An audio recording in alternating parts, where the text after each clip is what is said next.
All right, welcome in. Hannah time. Thursday night. Got a big one for you. State of the Cardinals, the season, the future. Mike Jurecki, NFL insider, Cardinal insider, football insider, sports insider. He'll be coming up in about 10 minutes to join us, and we're going to go through a lot. And then we get Mark Mancini coming in around 7:15 Arizona time, 9:15 East Coast time. Looking forward to it. I'm excited for it. I'm going to give you a 30-second countdown to kind of get yourself together. Any questions you want for us tonight, bring it in. All right, 30 seconds. Right here, Hannah Time, Global Sports Broadcasting Network. 30.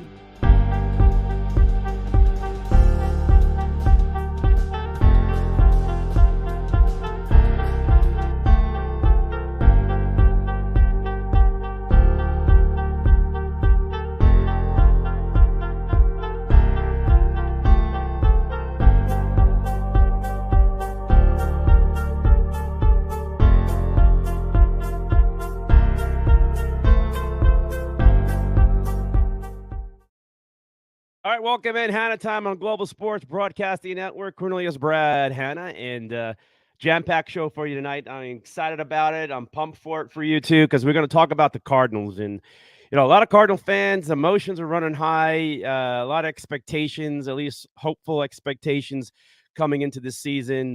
Thinking you're going to build off of a playoff appearance last year, like there's a ladder, and you're climbing up. Yeah, it's taking a little longer, or got another step to get to the next level, things like that. And it's like that step broke and it just slid right back down to the bottom. And it hurts. It hurts a lot of fans. They were having high expectations. The off season, the contract to the quarterback, to the front office with Keim and the head coach. And, there was so much put into these the three Ks, right? And building the roster up and, spending a lot of money, more obviously towards the offense with that big contract, the defense at the lower end of money being put into it. But it seems like the defense is having a better season than the offense expectations. You have to think a lot of players have stepped up a little bit more in the last recent weeks for the Arizona Cardinals here. And overall, it's been a major letdown on offense. Yes, the DeAndre Hopkins return gives them a little boost, but it's not the boost that the fans were hoping for. Matter of fact, the frustration from last Sunday's game against the Seahawks really showed what happened. And, I had a bird's eye view of that just right at halftime. I started seeing things on the field, the way Hopkins is a competitor. And he wants the ball. He wants to be the guy. And why not? The guy makes plays, right? He's a playmaker, flat out. Either one of the best or the best in the game. But right now, he's not getting that chance, or at least last week he didn't. But the previous week or so, he had like 12 catches. So, what happened? Why the drop-off? What was going on there? So the frustration was there. I saw a couple of plays where D-Hop was open and the ball went other places. And, as a teammate, you just suck it up and get on to the next play. But after a while, you're like, hey, we're at, it's like second quarter, and how many targets have I had so far in this game? So, but that frustration overall has been built up throughout the team now. Okay, the losing, the way the game is started. Every game is started this way, right? They finally scored a first quarter touchdown, right? So that was a plus, but then, it just never got going again, right? You thought maybe things have changed and turned around offensively, but maybe more time. D-Hop and Kyler Murray, it wasn't like a heated exchange. It was just two competitive guys, normal things that happen on sidelines. All the great quarterbacks have done this. I mean, it's not like shocking to see, but what I witnessed coming out of the locker room was the two guys talking to each other. And what crossed my mind is somebody went up to somebody, and I'm thinking D-Hop went up to Kyler and they had a talk. And so now by the second half, things kind of bloomed into something worse, or at least on TV and at the scoreboard. And by the fourth quarter, those Arizona Cardinals mentally might have been broken, but I will say this, that defense gave it its all, its heart. And by that fourth quarter, somewhere in that fourth quarter, you can just see it. I mean, it was like they're tired.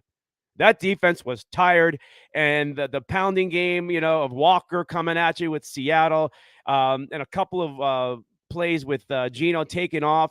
It just wears you down, and the Cardinals just don't have enough depth. They rotated the Cardinals throughout the game to keep guys fresh, everybody fresh, right? You can see, or was it strategically done? But you can tell. But by the fourth quarter, I can look at Zaven Collins. He was spent, and that touchdown late in the game, he had no legs. He was spent, and I don't know if he needs to come out and somebody else come in and fresher legs could do better. Who knows? But that's where the Cardinals ended up losing that game, was they were tired on defense, folks. I mean, it was an obvious thing, but offensively, the offense never picked up that defense. I mean, the Cardinals, Zaven's touchdown. What a big day for that guy. I mean, we've been all over him, hard on him because of his, hasn't elevated his game. But you got to give credit that the Cardinals, we talked about this a few weeks ago, that the Cardinals trying to do different things with Zaven Collins. I mean, it should have happened last year when you drafted the guy, but they thought they can fix him and put him right in the middle. But they're starting to get him on the outside more, where that speed and that, or just different things to utilize his strengths more. And that was great. So coming up here in about a few more minutes, Mike Jurecki coming in, who has just been all over the Cardinals organization for a few decades now, and just has more than a pulse on this team. So when he come on, then we're going to talk more about what I'm jumping on and more questions to him and what he has on, what's on his mind.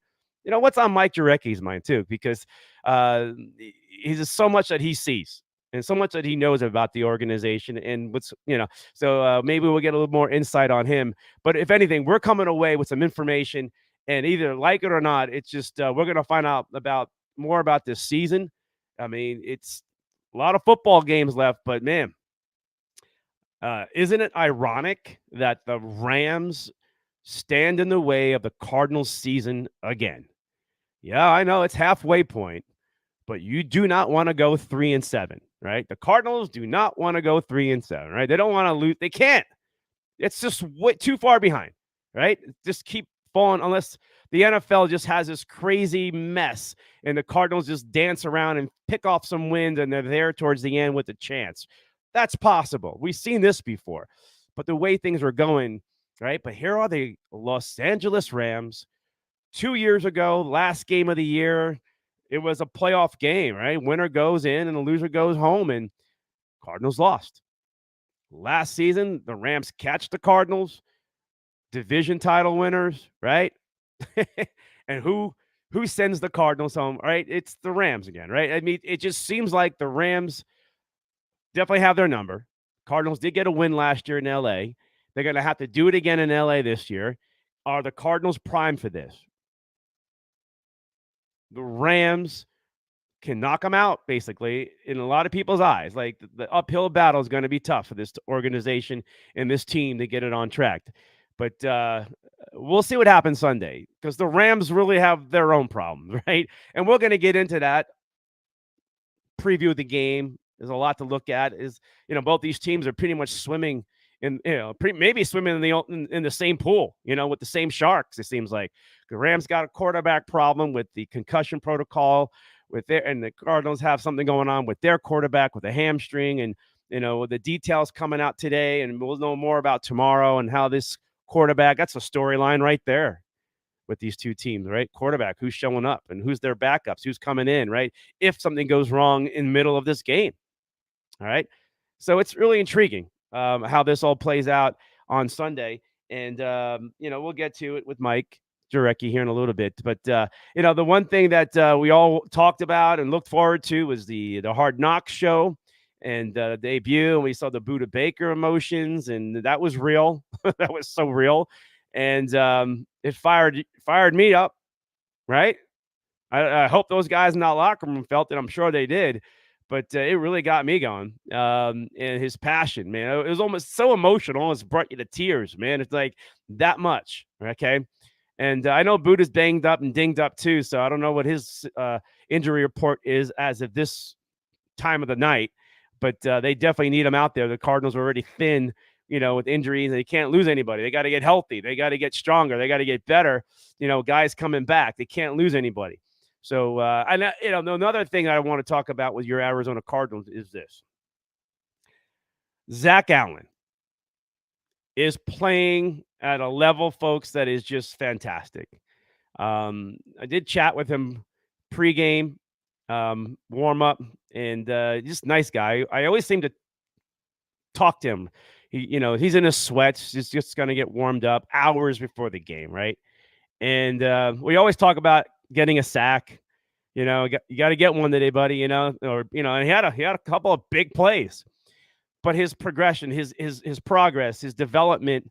I remember talking to him about his injuries. And now you're healthy, and since last season, late in the year, you can see his growth when JJ got hurt, right? There is a beautiful, and we're going to talk about this more in detail, but there's a beautiful blossoming ball player in front of your eyes, right? That is leaning on and getting mentored by JJ Watt, because he's definitely helping him.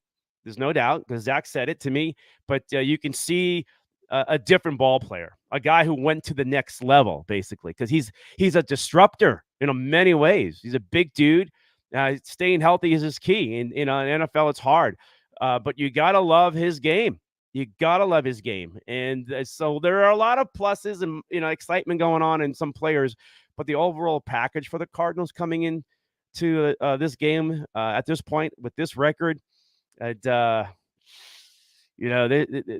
emphasis and the focus goes somewhere else. It goes to the front office. It goes to the management, the ownership. It goes to the head coach, coaching staff, the whole bit. I think the defense coordinator, Joseph, has done a great job in many ways. Adjustments during halftime, you can see them. Overall, even last season, the Cardinals defense was basically keeping them in the game. I mean, if you look at the Cardinals from last year to this year, that defense, had some hiccups this year. They found themselves. They identified themselves more. They understand what they're doing. But I have an idea how it's being done. And we talked about this. The NFL offensive systems overall, okay, have been what? Pretty much very similar. The short passing, the bubble stuff, and the NFL, their defenses have caught up. I mean, it's a whole different game now, right? It's a whole different game with the defenses. So with that being said, I mean, you're thinking about it, and it's like, what is the NFL defense structuring each game is depending on who you're playing, but most of the teams are running the same offense almost, right? I mean, they're very similar depending on the talent level, how they're structured and who gets the targets and all. But so Joseph made a shift, or he got his hands on it and got his players, and he did something, because he's got the guys in the right spots now. They're heavy at the line of scrimmage. They're very active, very aggressive, right? And they get beat sometimes. Yes, the running game, it hurts them here and there, and it has hurt them. Okay, but the scoreboard and battling and getting those offenses off the field so your offense can get back on the field, they've been doing their job, and if you're doing 3 and outs, 4 and outs, whatever, and you're turning the ball over and that defense is working its butt off, by that fourth quarter and you're getting pounded, yikes, man. I'll tell you, it hurts, and you start to get tired after a while. I know your comments are coming in. I appreciate it. It's definitely a night. I'm waiting for Director to come in here. I don't want to get too far in because we're going to get into it pretty heavy. But I'm going to give him a little message too. Ready to go. All right. But I will say this. Overall, the NFL midway point, your thoughts so far, where the Cardinals are. I mean, a win on Sunday puts them right back in the thick of things, because the wild card, there's more games, there's more teams involved, right? And the way the NFL has looked so far, it's like previous year, it's going to be a mess. And you just want to be involved in that mess. Remember last season I forget what team it was, but the Colts just had to beat the Jaguars last game of the year. Remember that one? The Jags they just had to beat the Jaguars, right? And the Jags, their record last year.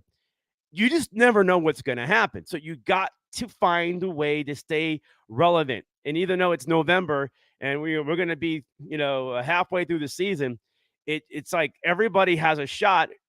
If you have 3 wins, you got a shot. I mean, 2 wins. If you get hot and win 4 in a row, like some teams can, all of a sudden you're right back in it. So there's that part you can hold your hat on and just hopes on right away if you're any fan around the NFL, because this is a part of the year where it's like separation time, right?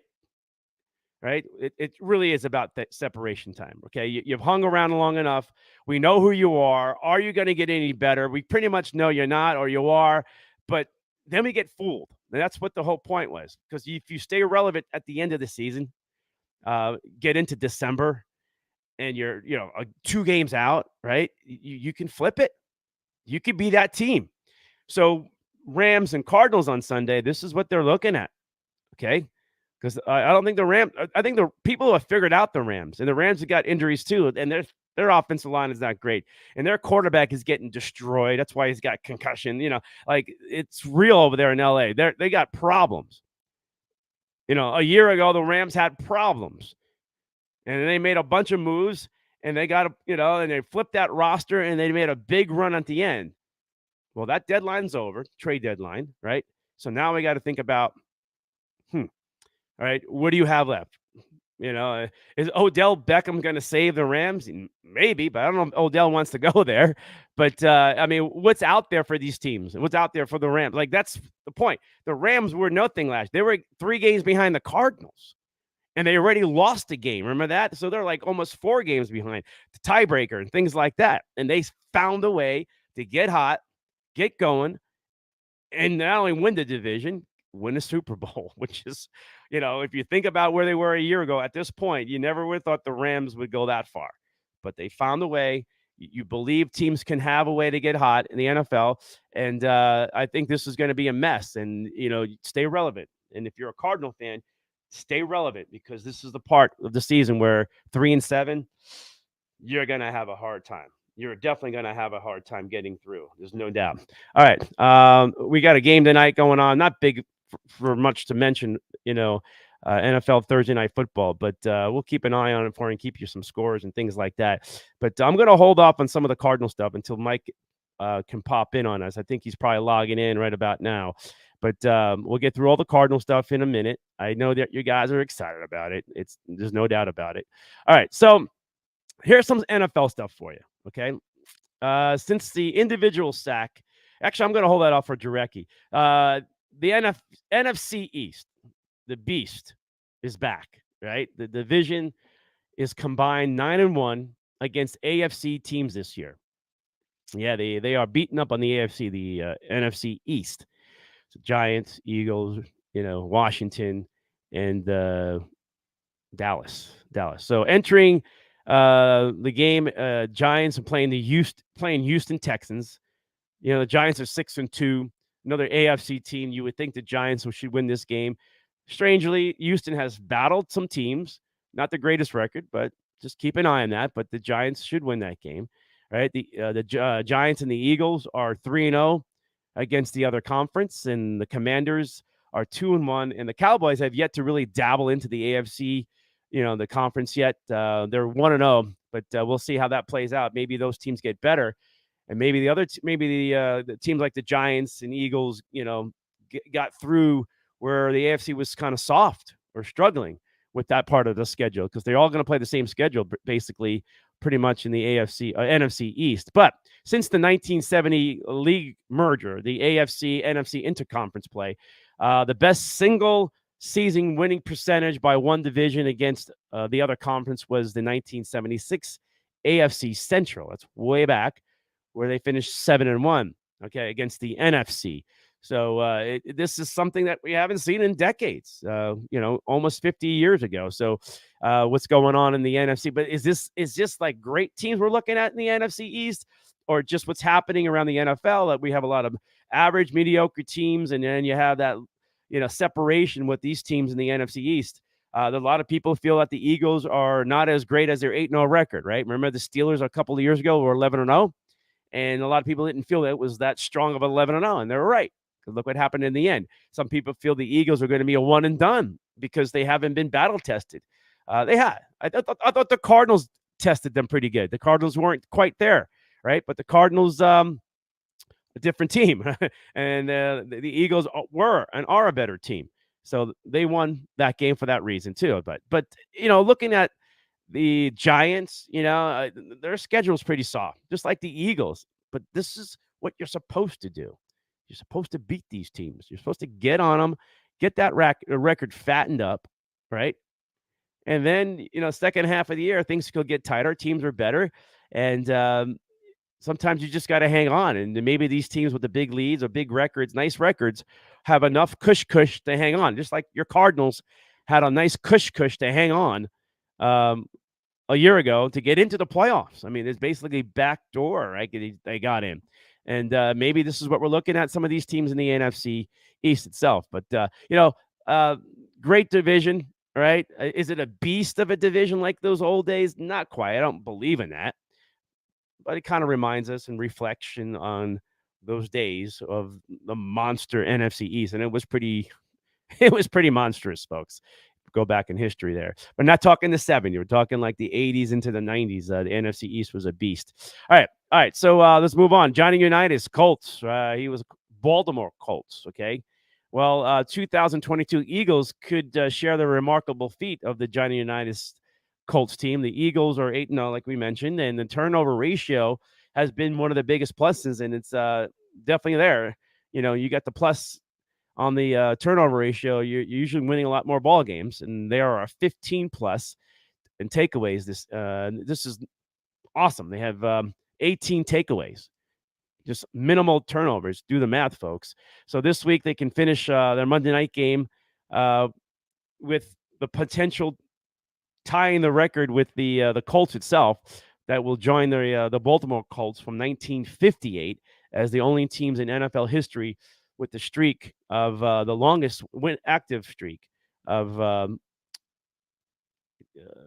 matching, 15 plus and the 18 this season. So they're right on course with the Colts. So that's one of the big reasons why the Eagles are just taking the ball away. They're a good team. They got a lot of talent. I believe that talent is for real, and they're just beating up on the teams that they should be beaten up on, and that's why they are for real. They will be tested, and they will lose a couple of games, and that's going to happen. But the veterans on that team, the way their quarterback has been handling the pressure and doing a good job managing the game, the Eagles will be definitely a relevant team. But do they scare you? We don't feel that yet, but we'll find out. Maybe we're all getting fooled by the Philadelphia Eagles itself.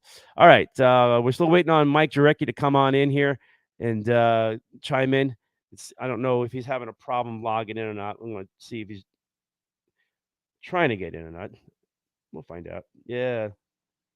All right, he wants me to. All right, I'm going to send him the link somewhere else. That's fine. Give me a second here because he's definitely coming in, and we're excited for him to do this too. So, all right, I'm going to send him the link. This is cool stuff, folks, right? Live on TV here. But, send me your questions too. We'll talk about it. I know you're frustrated, Cardinal fans. I know you're beat down, frustrated, man. It's not a good feeling when your team is struggling like this, and you're hoping for the best, when it comes down to, there we go. All right, I'm going to fast forward this to the big guy. All right. I'm going to try to get his email. I got it.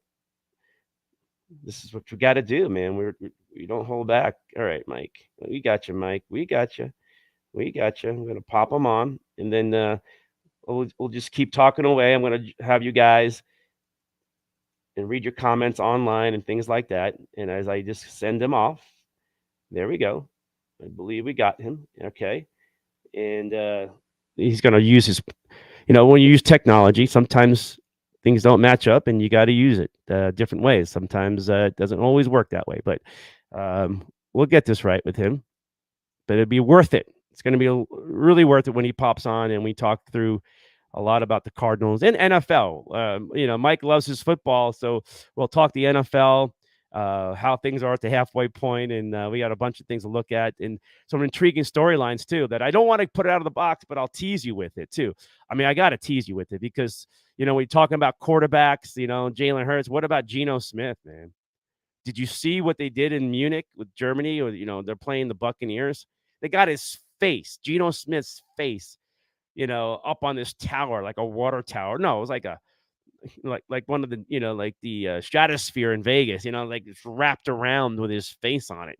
And probably the other side was Tom Brady. Does that match Tom Brady and Geno Smith? But think about how far this guy's come, right? It's amazing, a long-time veteran who's just been out of the league at one point practically, right?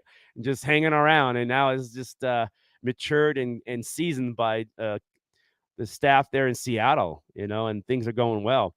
Geno's a tall quarterback. When you got to look at him last week, he's, physically he's tall, kind of fits that system really well. And they went with him over Russell Wilson.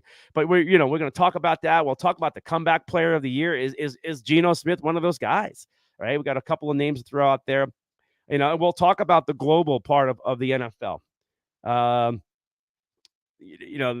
They're in Germany, right? Eastern Europe is huge American football fans. Bigger than England, UK, yeah, big.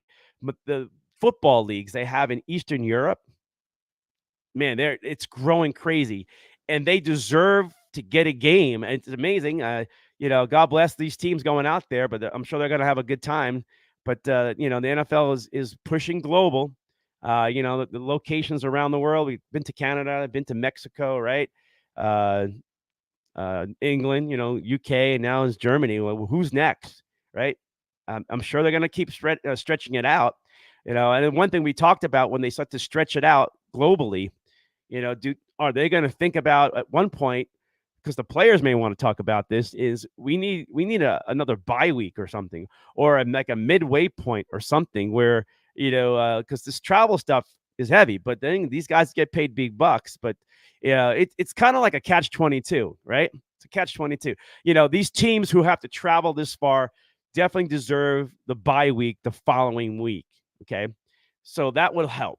Give them the bye week the following week. So when Tampa and, Seattle get back home, they should be on a bye week. I haven't looked at the schedule, so mind me here. But overall, that's what should happen. You're traveling, you come back, bye week, you deserve it. Get yourselves together, get regrouped, boom. And I think that's fair to the players more than anything else. It's very fair that because if they're going to keep expanding it and go to South America, go down to like Argentina and Brazil and places like, who knows, this is what they're trying to do. It's taking time, but the popularity of the sport has gone off the charts, right? It really has, the NFL. So they're going to, Japan, are they really going to get into it? Russia loves their American football. Right now, not a good time to go to Russia. It probably won't happen for a while, right? What's going on now? But, we'll see what happens as the global part of the NFL. I'm looking forward to it. I'm looking forward to the Munich game itself and the history there. And I want to see how the fans in Munich respond to all this, because I follow football players from Eastern Europe who play in these German leagues. They're just they're not the greatest talent, but they love the game. They love the game. And let's bring in Mike Jurecki. And Mike, I don't know if you heard that part of the global part of the NFL, but in Munich, how are you doing, Mike? I'm pretty good. How you? All right, pop it back on. You just muted yourself. There you go. I'm good now. All right, you gotcha. I can hear you clear. All right. So, yeah, since I'm on the topic of the global part, Munich, the expansion of the NFL itself, what's next? Where's it going next? The players getting enough rest on the travels and things. These are the kind of things I think about. But I'm excited for Germany. I mean, the way of they love the American game. They really do. And my eyes are on this game for sure. Your thoughts? Well, I mean, the Packers, because they're publicly owned, they had 9 home games this year. This is the first time they played overseas a few weeks ago. Right. But I think the NFL would like to have a team in London at some point, but I don't know if they would go to 33 teams. Maybe they'll move Jacksonville there because they don't have a great fan base. So, yeah, I mean, it's not the NBA where it's global, but Mm-hmm. clearly they've, I think they have had a wide net to where it's not just London, it's other opportunities. And, the Cardinals will play in Mexico City here coming up.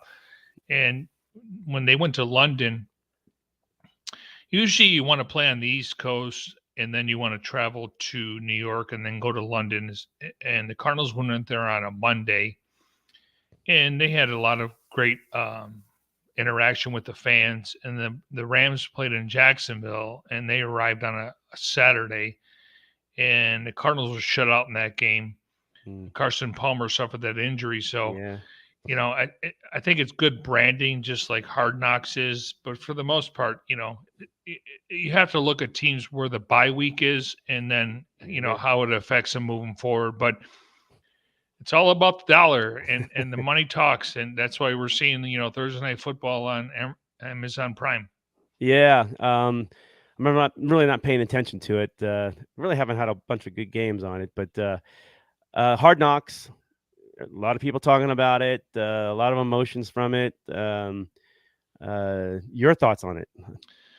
Yeah, I mean, I worked there for close to 4 years. I mean, every time I walk by Kingsbury's office, he was always watching film. He gets in there at 4 a.m. He works out. He's a grinder, but unfortunately, it's based on results. So, it was nice to see Buda Baker get his due.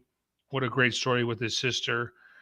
Sean Jefferson has a lot of personality, so I was glad that him and Hopkins. But Kingsbury, once Kyler Murray and Hop were kind of going back and forth on the sidelines, I thought he did a good job kind of diffusing the situation and trying to move on. And it's surprising to me a little bit where coaches would focus on just one game at a time. And Cliff really laid it out and said, if we get these next 3 games, and he knew the opponents, and obviously he had to beat the Seahawks, that they would be playing for first place against the 49ers on Monday night in Mexico City. So that was, to me, was kind of interesting. And, just looking at Steve Keim sitting in the owner's suite, it can't be comfortable. I would assume he wants to sit somewhere else, but the fact that Doug Ducey's in there and the Cardinals family's in there, it's just, I just hope people realize how much it bothers him when things aren't going well. And I don't know what he was listening to on his pods. I mean, could have been the Cardinals broadcast, could have been the national TV. So, but it's just, again, I working there, they do a great job with their flight plan, but we got a chance to see like some more raw stuff when Sean Jefferson was talking to Hop, and then Buda Baker just basically, I think he was calling out Kyler Murray, where you need to study more and stuff like that. It's just my observation. But last year it worked for the Colts until they lost in week 17 or 18 against the Jaguars, and guys act a little bit different as they're on. Mm-hmm. Mike, did Buda just launch himself as that leader of the team? Like, I mean, the fan base. He's always been the glue. He's always been the glue of the defense. I think Marcus Golden's the heart of the defense, and I couldn't thank Billy Davis enough. If we had 53 Buda Bakers, now you want some more size. Nothing against Dennis Gardeck. I don't want 53 Dennis Gardecks, because you would be just a pedestrian team. He's earned the contract. He's a guy that can stir the drink, and I just like when he got home and he was so pissed off, and his sister wanted to order wings, and you could see on the Walker touchdown, he just didn't have the speed to get over there. But the fact that he put his face in the fan and try to make the tackle, I can't say enough about Buda Baker. And Keim hasn't done a great job with the drafts. It's 50-50. You look at Belichick's record. Two things you don't know: what's between the ears. Football's played above the shoulders. What's your IQ, and what's in the heart? Corey Chavis told me a long time ago, Brad, that there's 2 guys in the NFL. There's guys motivated to be great, and they want to be in the Hall of Fame, like Larry Fitzgerald and Anquan Boldin. And there's guys motivated by the loot, the money, like the lifestyle, and you can tell he's not that guy. So I'm glad the Cardinals moved up to get him. because he's one of those franchise players you can build around. You know, watching that fourth quarter, Mike, I thought they were tired. That defense. I saw guys hands on the hips and knees and between plays. They gave their heart and soul to keep that team, in that game. And the Seattle Seahawks Walker is a beast. Well, it's just it's disappointing because you watch the Hard Knocks and Vance. I mean, he was all week preaching. I don't understand why the Cardinals don't roll out Kyler Murray on these bootlegs. I mean, Sean McVay made a killing with Jared Goff. Mark Trestman was here with Jake Plummer. What you basically do is you cut the field in half. So, you cut, and then you have your receivers and tight ends dragged to the sideline. So the quarterback has an option to get the first down or throw the ball to the first or second level. I don't know why the Cardinals don't do that. And Vance all week he talked about three guys, 9, 14, and what is it?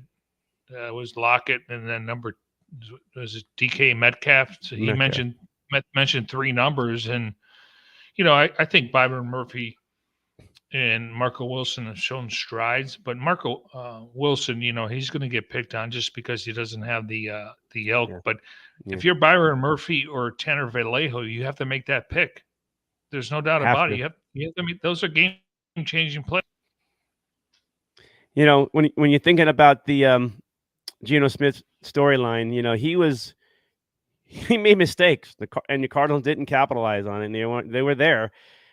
He gets a lot of love, Geno, but the Cardinals could have made him look pretty bad, like lousy. And there was an L there in the balance. If that defense came up with bigger play, I mean, they came up with big plays. I mean, Zaven Collins was just a great reaction, instinctive reaction, putting him in the right spot, the right situation. I thought, the DC did a great job, the defensive coordinator, of just getting that defense better. And I think Zaven is growing now. They're putting him in better spots. I from what we can see, and that's what you're gonna get. I think you're gonna be a playmaker if they can keep capitalizing on this. And even Isaiah's, all of a sudden these two young ones, after hard negative talk, kind of came up big and show, hey, we're thoroughbreds out here. We're fast, we're strong, we're big. I mean, Zaven Collins is a tall, big, physical guy, and I was really happy for him. I was because I'm hard on him because I was like, where is this guy? But I realized it wasn't being utilized correctly. But that was exciting for him. I don't think he knew how to celebrate, basically, when he scored the touchdown. It was such a big moment for him. Your thoughts on that? The Zaven growth, because it's been a rough year and a half until maybe the last few weeks for this guy. Yeah, I don't agree about Geno Smith. I mean, he's one of the top quarterbacks in the league. He's going to make some mistakes. I don't agree with that. He's beaten this team twice in a couple of weeks. Zaven Collins, he's not the most physical player. I didn't think he played well in the Minnesota game, but he played a lot better in this game. I like watching him. Isaiah Simmons just can't cover tight ends. That's an issue. I mean, unicorn, and you can, play, 3 or 4 different positions. We'll see. I mean, Cardinals were hoping for like Patrick Willis and Navarro Bowman and, Luke Kuechly and Thomas Davis and Devontae White and Lavonte David. I think they're showing progress. But I don't think Zaven Collins is very physical, but I thought he showed something recently. When the Vikings game, he got abused. And the problem really is the Cardinals' interior offensive line, where you see guys like Shelby Harris and last couple of weeks is Zaire Thomas, who was it? Smith, Zarius Thomas. Was it Smith? Yeah, Zarius Smith from the Vikings. They're coming up the middle, and if I'm the Cardinals, they don't have a fullback, but I would like to get some meat in there. Mm-hmm. And Kyler Murray and DeAndre Hopkins are not on the same page. Joe Burrow, when I was covering the Super Bowl last year, he said he has 2 reads: Jamar Chase and the next guy that's open. I get fixated on these guys. So, well, you got to go through your progressions. Yeah. Listen, when you got pressure coming up the middle, it's easier said than done. I mean, he's got to bail the pocket, but again, there's ways they can prevent this. And I thought it was fascinating when Carl was coming off the field on the Hard Knocks, how many pre-snap penalties they had. They had 8. 4 were delay of game penalties. And, it's one thing to say it's the week 9 of of the season. But this has been going on for like 4 years now. So you can't put yourself behind the stakes. With all that being said, I'm optimistic they can win this game against the Rams. We'll see what the quarterback situation is, and they normally play well against the Niners, but if they go on this long losing streak, it's not going to be good because I don't like talking about the draft this early in the off season or the season. Oh, it's horrible. Lose, you're done, basically. Because it's a crapshoot. I mean, nobody knows. I mean, we talk about all these quarterbacks. But you got to hit a few, I mean, if you're picking in the top 10 in each round, that helps versus picking 20 to 32. But right. It's a crapshoot. Yeah. I mean, it's the Cardinals have used 3rd-round picks on like guys like Chad Williams and Brandon Williams and guys like Cole Turner and but it's a crapshoot. Let's talk about that, Mike. You got Brown, and the combo Brown and Murray. Really haven't seen anything. Had a couple of flash here and there, but that's a. I think he looked well in the first season, first couple of games. I mean, when you get Hopkins in him, I think it's going to make a difference. But the fact is that Hopkins obviously disappointed that he serves a 6-game suspension. He hurt the team. They don't make that trade for Hollywood Brown the first round. You take Tyler Linderbaum. With the situation with Rodney Hudson, and you got your center Great for the lineman. Next 10 years. Yep. And then in the 2nd and 3rd round, you could take a cornerback or a wide receiver. So the whole Hopkins and, Patrick Peterson received a lot of, criticism when he got popped for the PEDs. Now, he did ask for a trade, but I could tell you 10 guys want to get traded under Steve Wilkes. He wasn't the only guy. But Hopkins, I mean, to me, he let the team down. It was a selfish act. He knew it. And I think we got a chance to see that on Hard Knocks where he, again, the old saying was Hop don't miss games. He missed games. And the fact that they only targeted him a few times last week, I got to think he's going to get targeted 15 times this week. But I don't care for the give me the ball. Larry Fitzgerald was a great blocking wide receiver. And if I tweeted out, I want to see Hopkins block, people would say, well, they're not paying him for that. But there are times if you get Connor or Eno or Darrell Williams to the second layer, he has to block. He makes so many business decisions. It really just pisses me off because if you're so involved in, he's more about stats. He's a great player, but in the long run, though, I want a team player. Larry would stick his nose and block people. I don't see that from Hopkins. He doesn't want to get dirty. Well, where does this go back to? It goes back to the general manager making decisions on what are you building. No, it goes on the player. There's blockings like rebounding. It's an effort. You don't. But he never blocked. He doesn't block. I don't think he blocked in Houston, right? But you're paying him to catch footballs. But there's other parts of the game where you have to be valuable for your team, and he's not the only one. They don't have anybody that can block in this from the wide receiver position. It's disappointing. All right, so we talked about other players, but we haven't really hit the Murray stuff. And people are already asking to trade him and things like this. Well, that's not happening. Not happening. Just and you got to hope that things get better and maybe the team gets a better roster, and around him. I've always said that. Which we hear this every year. I mean, it's the same old thing, and they don't like saying the same old Cardinals. Murray's regressed. There's no doubt about it. I wanted them to wait another year. I don't know why they were giving out extensions, but that was the business, like a real estate market. I would take Justin Fields over him right now. I would take Tua over him. I would take, before you look at 4 or 5 quarterbacks, Mahomes, Burrow, Jackson, Allen, but he's too small. He's never going to be a successful NFL quarterback unless the play breaks down. I'm convinced of that. Yeah, when I work with Fox, the end zone camera guys, they lose him. At the line of, once the ball snapped, they can't find it, so they have to . No, I was intrigued with the dual quarterback, but if he's 2 inches taller, he catches that. And we're talking about inches here. Russell Wilson was probably 5'11". But he was able to get out of the pocket. Drew Brees would throw off his tippy toes. But, a 5'10", 1/8 quarterback has never won a playoff game in the NFL. Never. Never. That's a good stat, Mike. That's a really good stat. But then again, how tall was Fran Tarkenton? I don't know. I don't know. But I'm sure he wasn't 5'10" and an eighth. he always looks small to me, Fran Tarkenton. But Well, he now, was skinny, Kyler's got good size. He works out a lot lower torso because you got to be able to, have that base when did he you're put throwing the weight ball. on? Did he put weight Yeah, on this? I thought yeah, he did. Yeah, he okay. did. But Okay. people mock him for how much time he works out versus maybe watching film. Colt McCoy's been a godsend for him.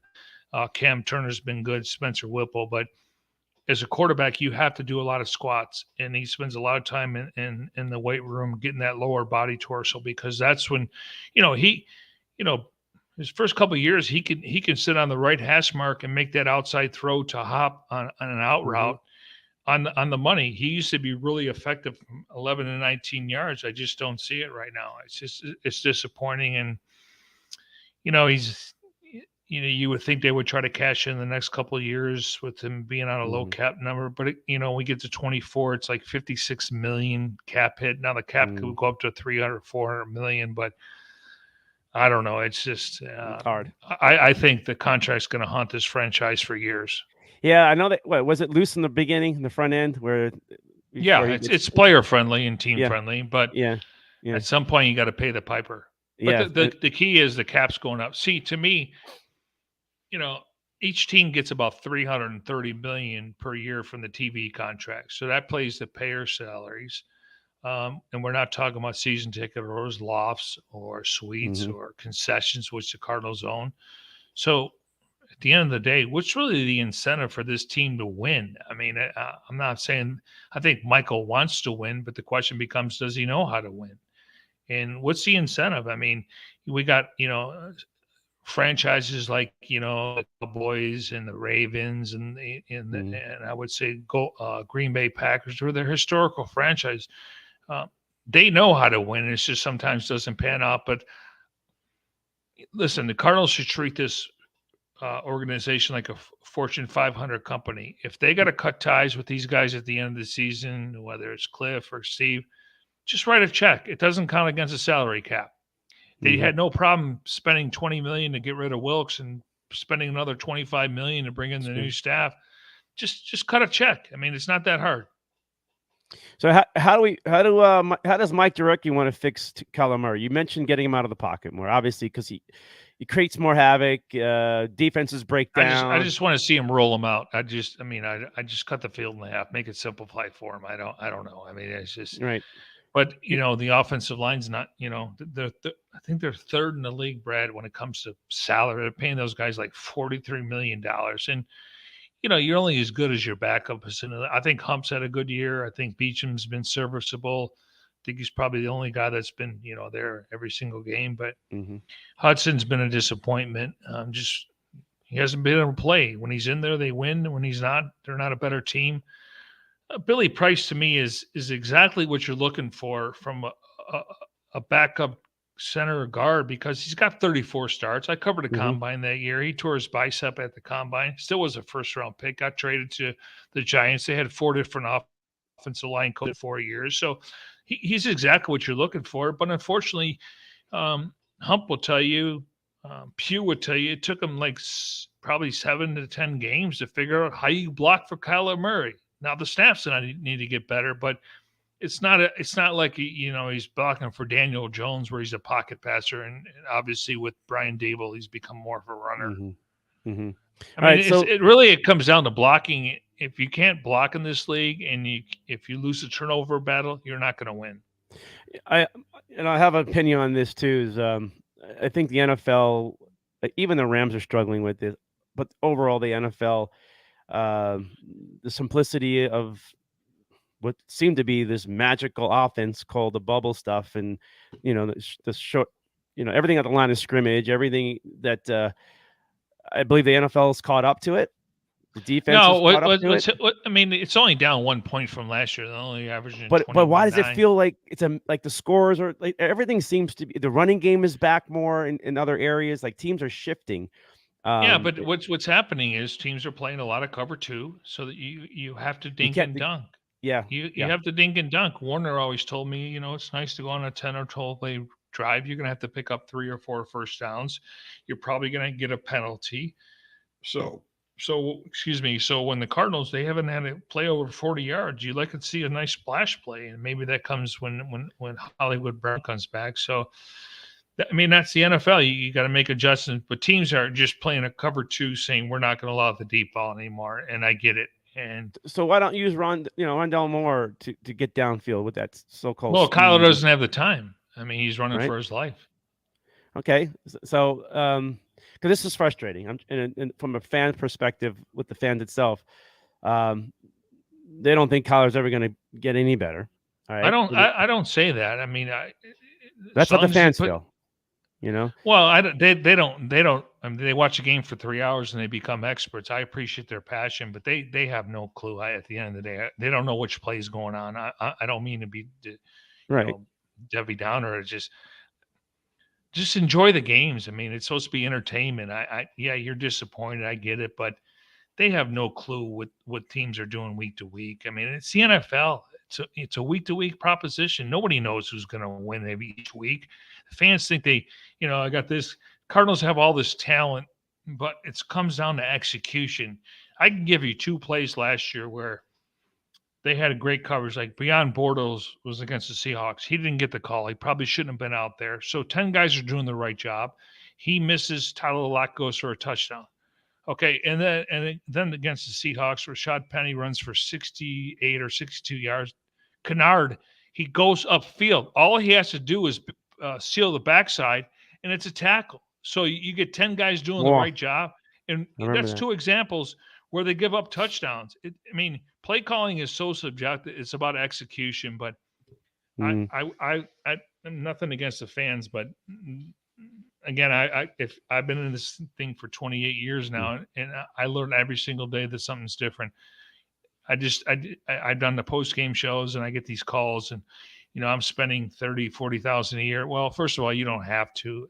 I know it's entertainment, but even I'm watching games and I don't know what's going on. That's why it was interesting with Hard Knocks. So nothing against the fans, but I guess stick to your day job, so to speak. And it's not disrespectful. It's the truth. They're not involved. Like you think Cliff Kingsbury wants to go out there and lose games? No. You think Kyler Murray wants to turn the ball over? No. He's got so much pressure on him. When he arrived at Sky Harbor Airport, he landed on Michael's plane from Nashville. They handed the keys to the car for him. He didn't benefit like Josh Allen. Josh Allen didn't start in week 1. Baker Mayfield didn't start in week 1. Lamar Jackson didn't start in week 1. Patrick Mahomes didn't start in week 1. So there's a lot of pressure on this young man. You can see the frustration. Year 4, this is where things are going to either go separate and move on. The fans already calling for that. The pressure. Is that again? The fans don't. The fans. I mean, you got to look at season ticket holders, but the fans don't. I mean, they're not going to dictate what they're going to do. The fans will not dictate what the organization. I want to hear that, because the fans, the pressure, the dollars, everything else. But again, I just told you they're getting $330 million, so the fan base goes down 10,000. I mean, I respect the fans. I respect the fans that went from Sun Devil Stadium to there, but they're not going to dictate them making moves. It's got to be a personnel and football operations decision. All right. What's the do-over with Kyler Murray if that was the case? Or I don't know. I mean, you got to let it play out. I don't know. I mean, but at some point you can probably move some money around. I'm sure he would like to get better offensive linemen, but that's the idea of the contract, the way it's structured. But I'm not like. I don't think Kyler Murray is a finished product, but I think there's a lot of growth. Guys lead in different ways. Tyrod Taylor's a great leader. I don't want him the quarterback of the Cardinals. You don't like to see the frustration and the grumpy cap look. I agree. But he's got a lot of pressure on him. I mean, he's the guy, and if he's getting paid. What happened from a year ago, Mike? What happened from a year ago? In your perspective, with that just the injuries, and they didn't have Hopkins. I mean, when they had Hop, they were averaging 30 points a game, over 400 yards.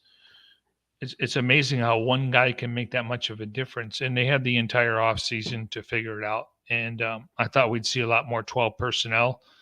Right. 2 tight ends. Zach, I mean, this Cardinal draft classes, they haven't done anything. They haven't. You're right. And if Hop doesn't get suspended, they would have other options where they wouldn't have taken Trey McBride in the second round. I think Myjie Sanders probably has the most upside. I like I like Keontae Ingram. I think he's got a future. We'll see about Cameron Thomas, but again, look at the Seahawks. I mean, they got over 3,000 snaps from their rookie class. They're starting 6 rookies, and everyone thought they were tanking. They're starting 2 rookie left and right tackles. They're starting a rookie running back. They were criticized by Pro Football Focus for taking a running back in the second round. Nobody knew that Rashad Penny, this Woolen guy, he shut down DeAndre Hopkins. There's a reason why Hop wasn't being. He's tall too. That guy's a tall, lanky, 6'4". Exactly and the rookie corner, he's also from Cincinnati, where they had Sauce Gardner. So yeah, I mean, give John Snyder and Pete Carroll a ton of credit because they really now a couple of years ago they were missing on picks. But this year they really focused, and I think Seattle's probably one of the top 4 teams in the NFC. They're more sound. They don't make a whole lot of mistakes. They definitely have that running game going. Pete Carroll's one of the most underrated coaches in football. He doesn't get the credit. College and pro. Give me 5 guys you would take over him right now. College and pro. It's pretty amazing. He was with. We'll give you a homework assignment there. Yeah, he was with New England, the Jets. He was with the Jets, right? Yeah. Right. And but look what he's done in Seattle. I mean, look what he did at USC. I mean, give me 5 names of guys that have been successful in both sports. Gosh. Yeah. 5? That's a lot, well, Mike. I mean, I'll take 2 if you got 2 for me. Oh, my gosh. I put you on the spot, huh? Yeah, it does, because it's a pretty good one. I'm thinking about coaches who are, nobody. Spurrier failed. Matt Rule failed. Chip Kelly failed. But what happens with coaches like the Belichicks, who gets fired from Cleveland, right? Like Cleveland, you had the coach, you had him, and then they, Well, you got to look at the organization. I mean, it starts at the top. I mean, right.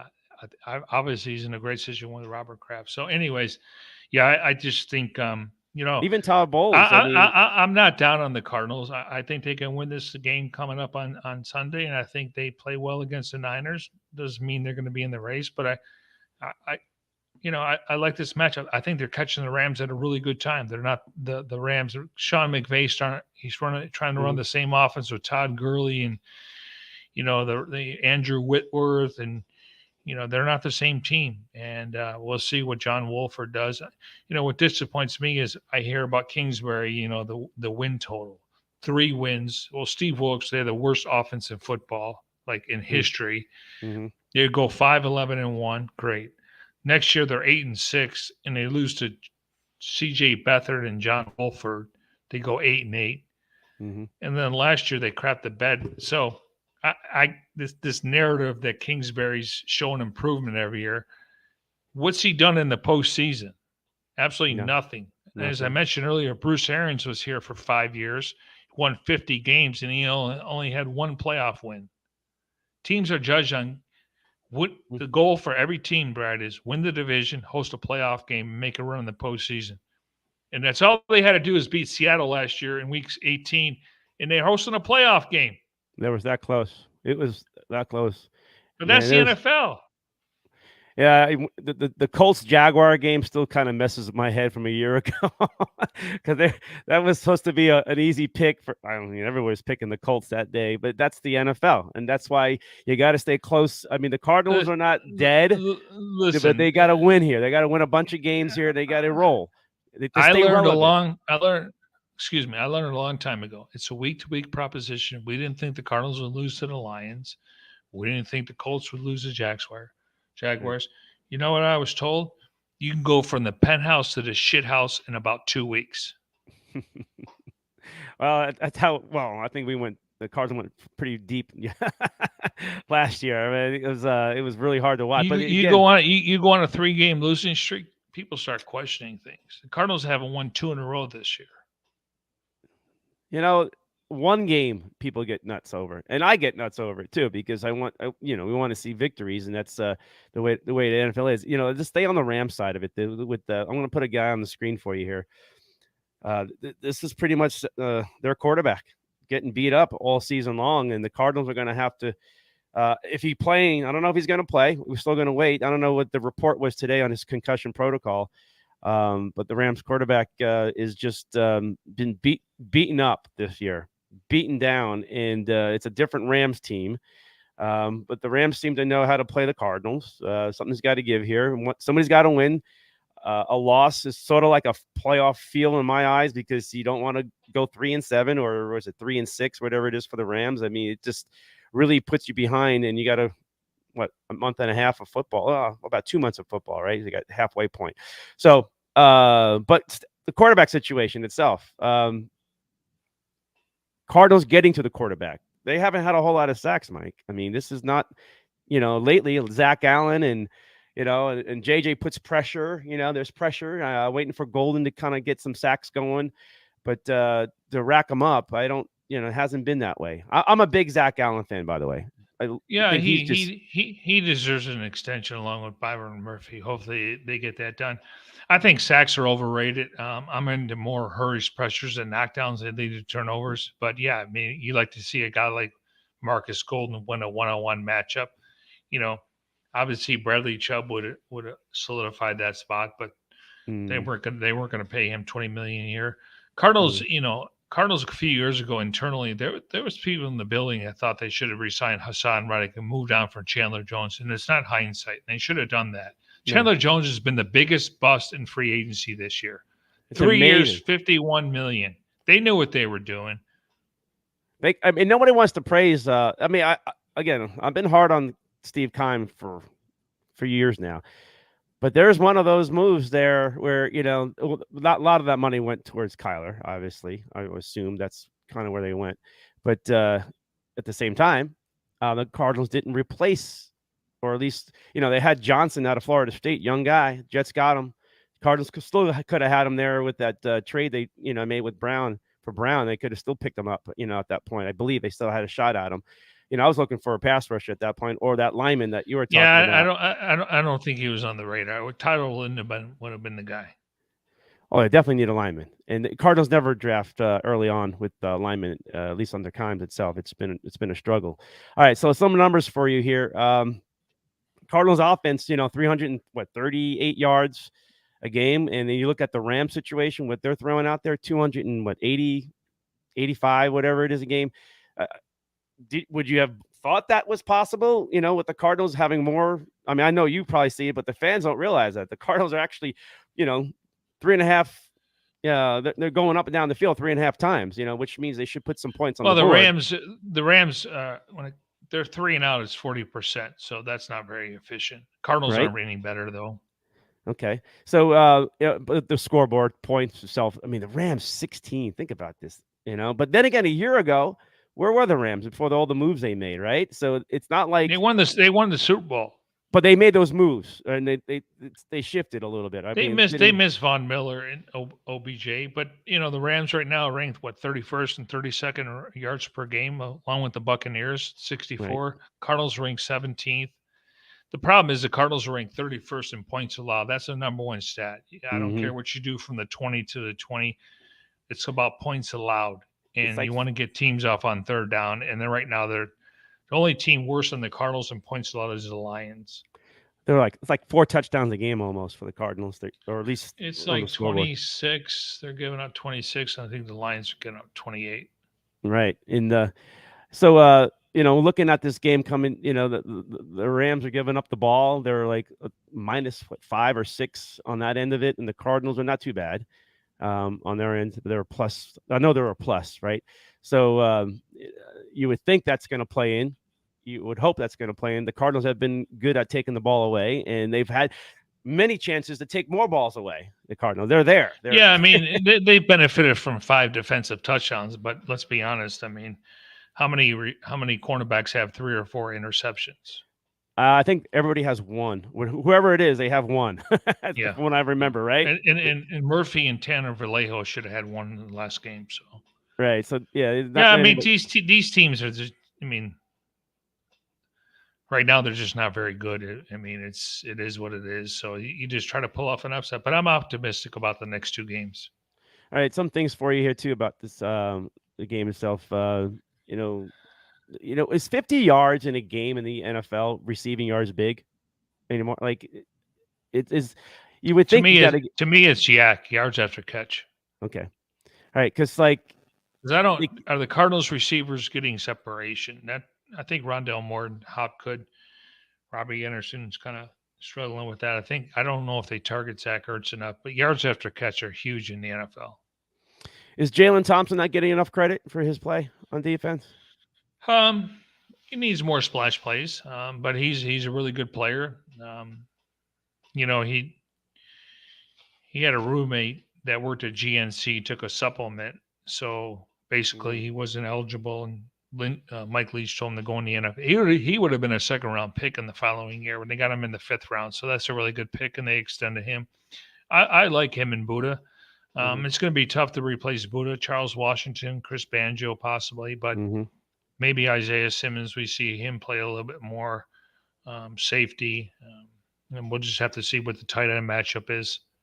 All right, I got some comments coming to you, so I'm going to throw them at you. Mike Buchanan says, I heard a stat today that the Cards offense has trailed 80% of the snaps this season. 30% of the time I was on offense. Well, it was 91% going into the last game. Now it's 80. Hey, it's an improvement. Is that a that helps when you play with a lead, right? Right. I mean, it's amazing that this team hasn't been there. We were happy to see them a first quarter, some scoring going on, but I still can't figure that out, Mike. I still can't figure out why they, coming out of the gates, you prepare all week for, Well, I think teams, Kingsbury scripts his plays on third down. You come off the call sheet, but teams have figured it out. It's just, I don't know. It's hard to fathom. And Cliff will be the first to tell you every play he has, he stole from someone else, just like everyone else. But I don't think Kingsbury has the same play ever in the same game, which bothers me. Yeah. Well, 11-1 is McVay's record against the Cardinals. That's pretty well. Impressive. They've been the hammer, and the Cardinals been the nail. Right. All right. The spotlight, Ramsey and Hopkins. You're assuming they're going to go one-on-one, or at least I don't know. They play sides. It depends how much they move Hopkins around. I think they can get deep on Ramsey. Just from past couple of seasons, he's been getting beat deep. I don't know why Ramsey's just guessing. Well, he's like Jamal Adams. He's more of a box safety. I mean, I'm not worried about that. But they've had good corners or safeties there. Tyler Rapp was there, and then they brought in Weddle last year. I don't know why they didn't target Zach Ertz in that playoff game. I would have threw the ball 15 times for him. But, I think Raheem Morris is a really good coordinator, so we'll see if he has the upper hand on Kingsbury. Right. Okay, I want to throw some more things for you, some visual stuff, too, before I let you go. Let me see. Look at comeback player of the year. I'm going to pop it on the screen. Oh, I'm going to get that. It's Geno Smith. Really? Not even close. Tell me, I mean, you got the Barkley stuff. I know that people are That's great, but they're not in first place. They're behind the Eagles and Cowboys. Right. Who else is? I'm trying to think who's the Niner guy there. I'm kind of forgetting there. I'm going to pop him off the screen real quick. Oh, it's McCaffrey. Christian from What's he coming back from? Injuries. I guess this is like poor team. Yeah. And then you have the running back Henry, which I think that's either injury guys, but you're looking at the storyline of Geno and his the quarterback trumps all those guys. Derrick Henry's having a great year, and they're dealing with obviously Ryan Tannehill. That was a great game. They went toe to toe. I like Mike Vrabel. I think he reminds me of mini Mike Ditka. Where his teams are physical and their mental toughness, and they take the personality of their head coach. All right, here's another one for you. He's coming back. Deshaun Watson. The situation for the Browns and him playing it. He hasn't played in a while. Your thoughts on this? Because it's going to be a story for sure.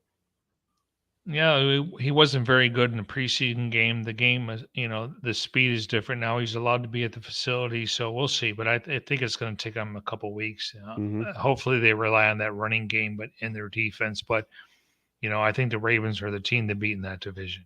Okay, how concerned should Buffalo fans be with elbow issues? I don't know the extent of it, but there was some word out there that they may sit him this week just because They they want to should. make sure. It's a long season. Case Josh Keenum's, Allen. he's a good quarterback. I mean, I like them going out and getting, Hayes for the running game. Von Miller's been a great pickup. I think Stephon Diggs has been a great trade. So the thing is, Miami's going after him now. Going out and getting Chubb and the fact that they can run the ball, bringing back some of the running backs they had in San Francisco. So I think it's a two-team race right now, but I would hold them out. Buffalo needs to get home field advantage. I don't think they want to go back to Kansas City, even though the weather's not as different. Yeah, they can beat Kansas City. Kansas City, I was all on them, and then all of a sudden, I think Baltimore has the best roster right now between all those teams. well, picking up Smith from Chicago, it was just like, and for what they got him for, Mike, I thought that was pretty like highway robbery almost. I mean, we'll see how it plays out. We'll see. A second round, and I don't know, like a fifth or something else somewhere else. But Calais is still playing at a high level, and their secondary is good. I mean, Lamar can do a lot of different things. It's good. I wouldn't fall asleep on the Bengals. I mean, Joe Burrow. I mean, the AFC is loaded with the quarterbacks under 27, 28 years old, where the NFC probably only has a couple. I'm big on this one here. I'm going to see how it plays out, but I have a theory about being single and being an athlete, and I believe Tom Brady may be clearing his mind a little bit. We'll see how he plays this week and having a good time. But he's officially undefeated since the divorce. So, Tom Brady will have to see how it plays out. But I have a theory where belief that clearer mind, and we'll see how Tom responds to it. And as a veteran, it wouldn't surprise me that the Bucs start playing better and Tom plays better. Tom's up there in yardage. He's one of the top throwing quarterbacks in the league yardage wise still. So, but overall their offense is sputtered in different areas. But I'm looking for a Tom Brady rebound in the second half of the year after all the cloud around his life. Yeah, I don't know if that even means anything. I mean, obviously he's probably dealing with some stuff when he leaves the facility, and he doesn't have her. So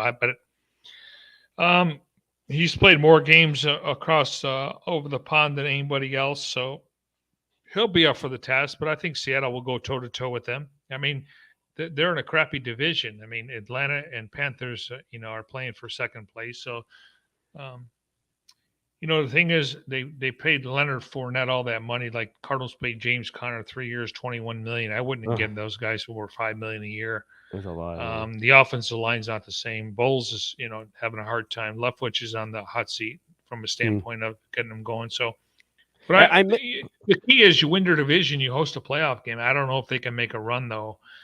Winning, 2 or 3 games on the road after the first round. I missed this earlier, but this is how big your comeback player of the year is getting. Geno, they're putting him up everywhere. He deserves it. I mean, I wanted you to go back to your offseason where the people thought the Seahawks were tanking. Pete Carroll, again, 70 years old. They're not tanking. I mean, I'm surprised that they're, I thought they could be a 6 to 8 win team, and they got the they got the bag for Russell Wilson, so they're going to have a lot of high draft picks. But again, I'm a big fan of Pete Carroll. I'm not a big fan of him chewing that gum, but I'm a big fan of him in general. New York Jets, for real? I want to go through some teams with you. For real or no? I like Sauce Gardner. I like a lot of young talent there. I'm pretty high on. Quentin Williams, I mean, the first couple of years you're thinking, and then back then you're thinking these guys are just too heavy. But the Cardinals really, if they like Josh Rosen, they would have taken Quentin Williams or Bosa. They were concerned with Bosa's family history, but Quentin Williams has been a stud. Leonard Williams went to the Giants, but Robert Saleh, I mean, that defense reminds me when he was in San Francisco. They play hard and they play physical. Yeah, I don't know about Zach Wilson. He's a guy that can kind of manage the game, but I do like the fact when Bryce Hall went down, they went out and got James Robinson. They got some wideouts. But I think it really starts with their mentality. But they're playing for third place in that division behind Buffalo and the Dolphins. Okay, I was going to go Dolphins next, and the Dolphins with their pickup, with their trade deadline stuff, and looks like that offense is loaded, and Tua is just playing at an all-time high. We didn't know if he was going to even finish the season after the concussion stuff or what we witnessed. The Dolphins are a real threat for that Buffalo team. I mean, with the trade stuff, Yeah, but do they want to go to Buffalo in January? Heck no. Yeah, I mean, teams struggle going to Miami in the month of September because of the humidity. Yeah, I mean, I think Mike McDaniel's been a great coach. He obviously was the running game coordinator with the Niners, so he's a guy that overcome a lot of things. Early in his career, he was drinking, and he got a couple different chances, but I think he's the right head coach for the Dolphins, and I like the guy's personality. If I was buying stock in the future, it'd probably be with the Dolphins and the Bills, just based on the quarterback and the head coaches. Wow. All right, let's stay in the East, but we got the Cowboys, Giants, and the Eagles, right? Great records. And Washington's still, not too bad. But the Eagles' schedule, the Giants' schedule has been pretty soft. Even the Cowboys, in a lot of ways. Yeah, Brad. They don't make the schedule; they just play it. Right. I get this all the time. I mean, we all know who the teams are. They don't make the schedule. You just play it. Brett Dable's done a good job. I mean, they've won a lot of close games. It's tough to do that, throughout the course of the year. But the Dallas front seven, what Dak's been able to do with that two-headed monster in the running game. In the Eagles, I mean, are they going to go 17-0? According to Bill Cowher, based on their schedule, they'll probably be favored the rest of the season. But they got to play some division games. I can see him being at 15-2, and I would say Jalen Hurts is the MVP right now of the NFL.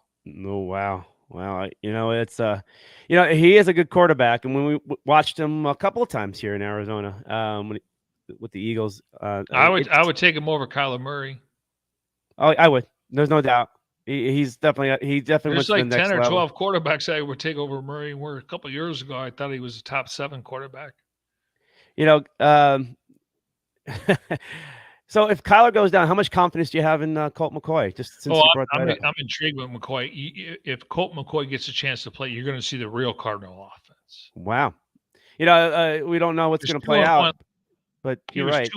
He was 2-1 last year. He won on the road against the Niners and the Seahawks. Obviously, nobody showed up in the Panthers game with Cam Newton coming in there, and that was an embarrassment.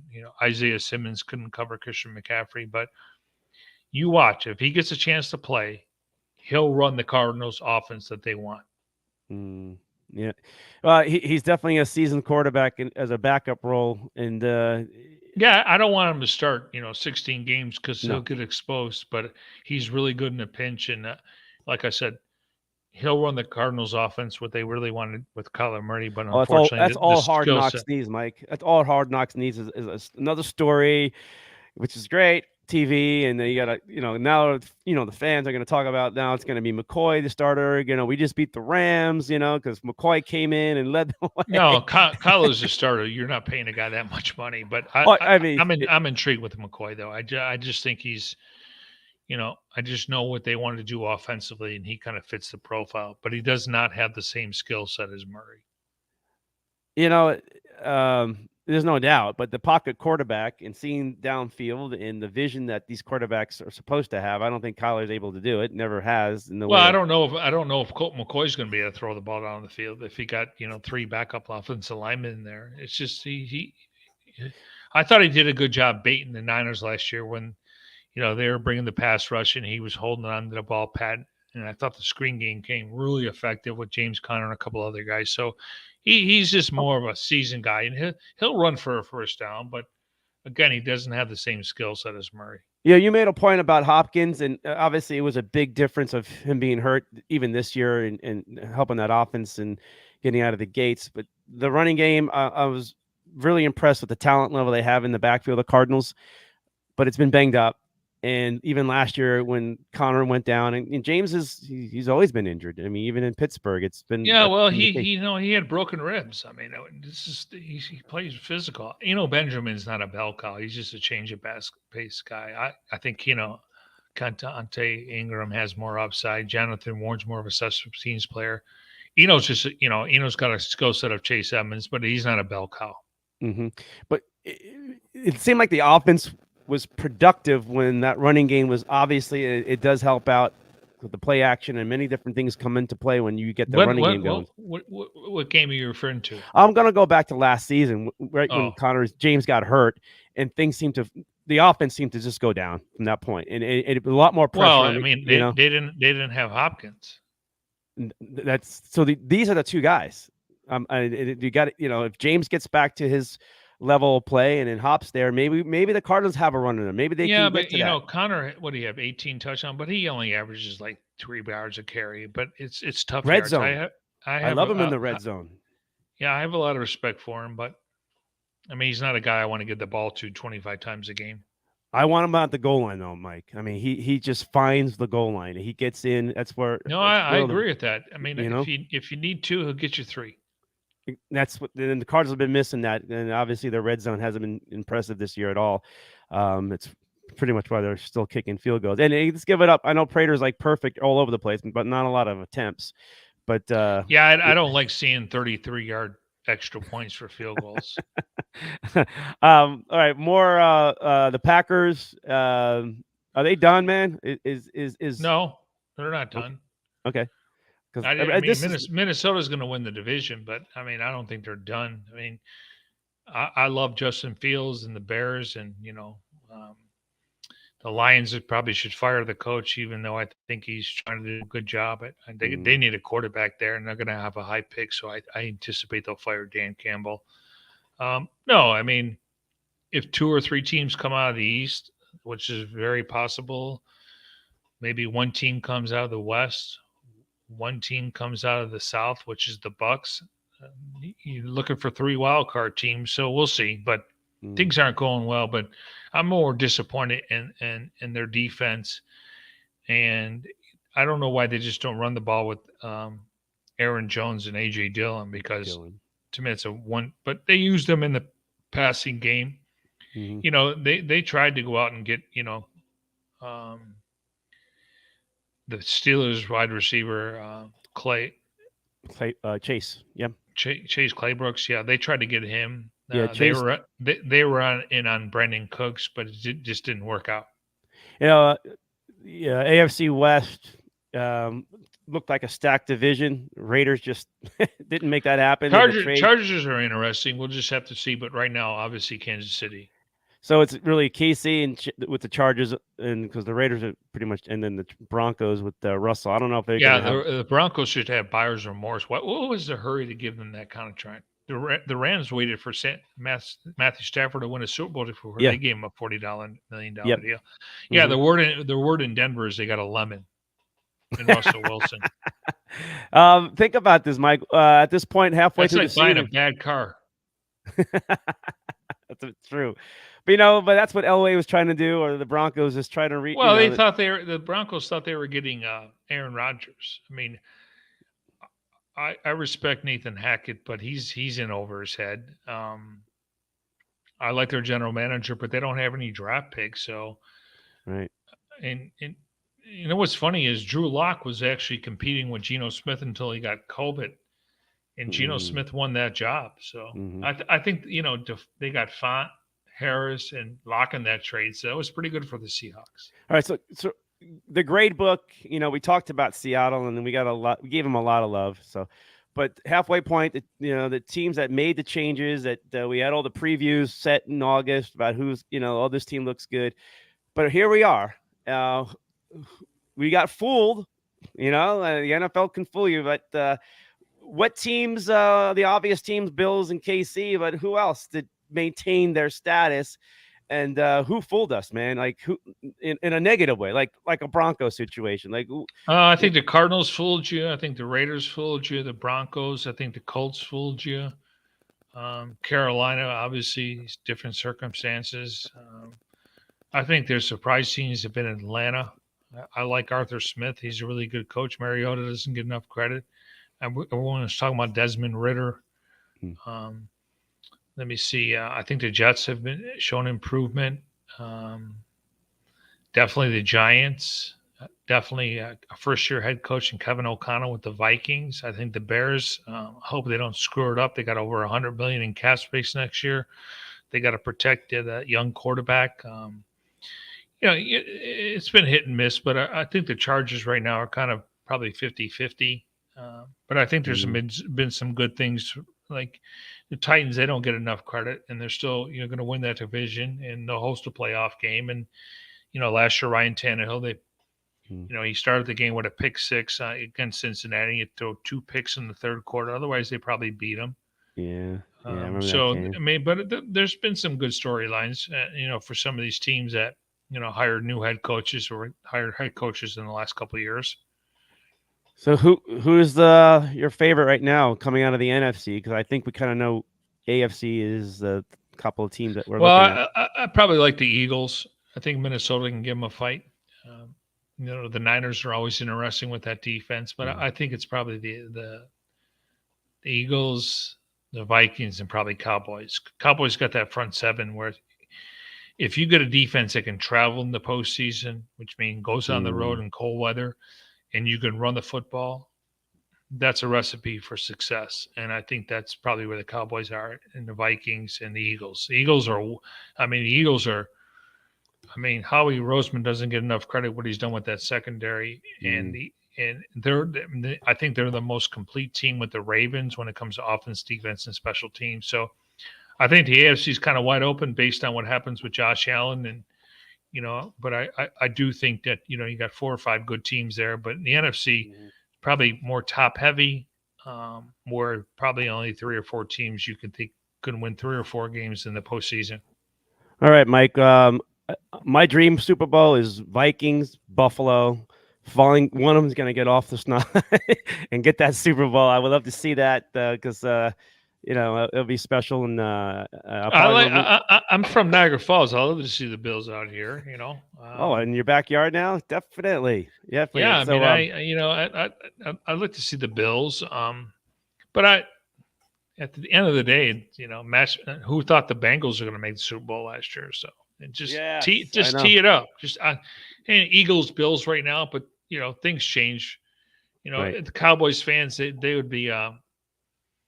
They had too many front runners when it came to this Super Bowl, and but if they earn the right to get there, it'd be good for Mike McCarthy, because I think everyone was thinking Sean Payton's going to be the next head coach of the Cowboys. All right, Mike, we're going to get out of here, man. I appreciate it. All right, brother. Thanks for joining me, Mike. Hey, Mike, you got a show going on too. I didn't realize you were doing it, but with Tim Ring itself, it's the Jarecki and Tim Ring. Check that out. Look it up. Is there any way we can find that? And we appreciate it. Arizona Football Daily. We're doing a podcast. We really enjoy doing it. We talk other sports, obviously, if the Suns are doing well, and we'll get to the fall, or the spring. So yeah, it's been good. Tim's a really good. He's got a lot of opinions, and really no filter. We see it, we talk about it, and we fire away. We're not worried about anybody. I can tell you this: people are listening in the facility, because I've gotten some text messages. I believe that. They're listening, so that's a good news. I like that. I've been pretty conservative with you today. I don't know. Maybe I got to get warmed up to you, because I'm usually firing out. Just don't. The fans are great, but they're not going to dictate what any team does. I agree. Keep your passion. Enjoy the games. It's entertainment. Hopefully, this team can win a couple games, and we're having a different conversation. Because when you get to December, you want to be in that conversation. Whether it's if they get to hopefully 9 wins, I mean, that may be they get you in, maybe 10. But it's just getting to the dance, and who knows what's going to happen? Because again, it's a week-to-week proposition. I did not see the Cardinals losing to the Lions last year. I did not see that coming. Okay, I hear you.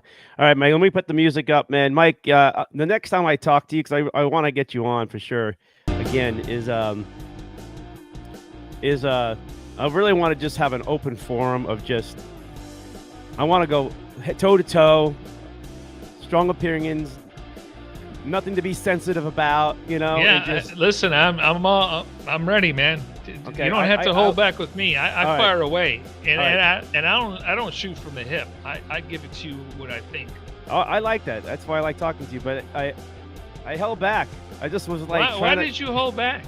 I don't know. I guess you're the host. Maybe I don't want to feel like that all the time. You want to make your guests comfortable. All right, Mike. Well, next time we'll put some gloves on. How about that?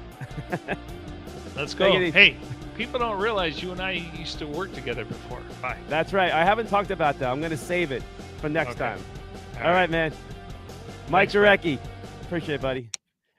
All righty. That's Mike Jurecki of, let's call him our NFL insider, but also Cardinal insider.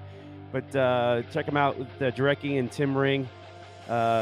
Got the new show going there. And Mike laid it out for you. Appreciate it. All right, man. We're going to wrap it up on a Thursday night. Going to finish watching a football game. Kind of like these fall seasons, man, where it gets dark early. All right, guys. We'll love you. Hannah time. Cornelius Brad Hannah. Global Sports Broadcasting Network. We're out.